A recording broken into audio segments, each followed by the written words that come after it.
Happy July. Even though most of the country is suffering through horrible heat wave and some very violent weather, July does bring long days, bright, beautiful flowers, and extensive time with families outside for picnics, barbecues, and for me, my grandson's traveling baseball tournaments, which seem to be almost every other night.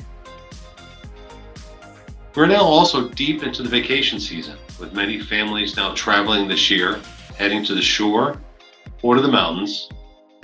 And I'll be heading out with my own family, with all the grandchildren, for our annual vacation together at the end of this month.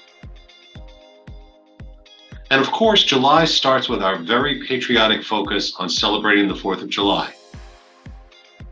It may be your local fireworks display, or travel to New York City for the massive Macy's fireworks display over the water, or my memories growing up as to the fireworks in Boston with the performance of the 1812 Overture by the Boston Pops Orchestra at the Esplanade on the Charles River, timed with a massive fireworks display.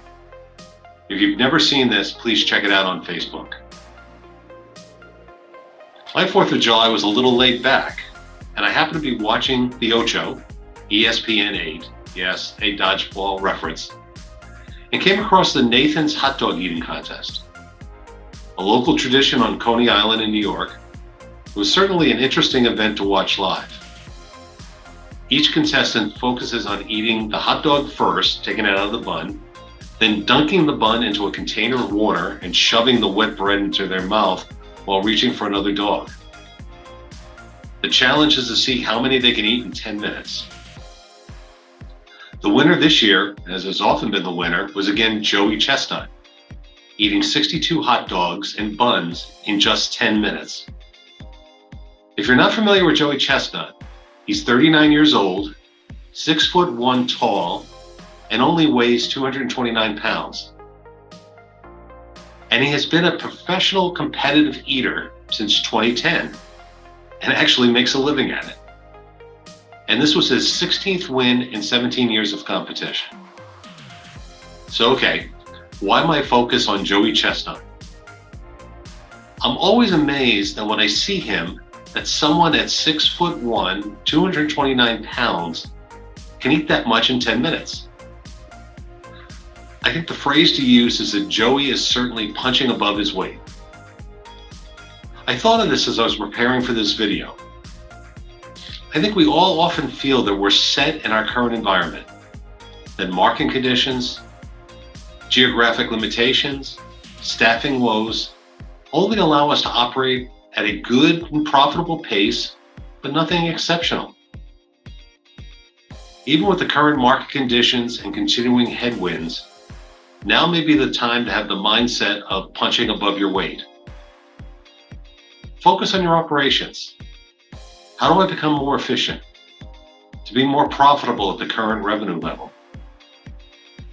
Look at training available from the F&F family of companies to improve your knowledge of the challenges your customers are facing, or the new tools that we offer that you can share with your customers to help make them more profitable, and in the process, increase your business. Okay, another lesson from Joey Chestnut. I mentioned that he is now a full-time competitive eater. He made this decision in 2010, quitting his job in construction and going all in on this new opportunity. No, I'm not suggesting that you quit Tidal and become a competitive eater, although I do love my hot dogs.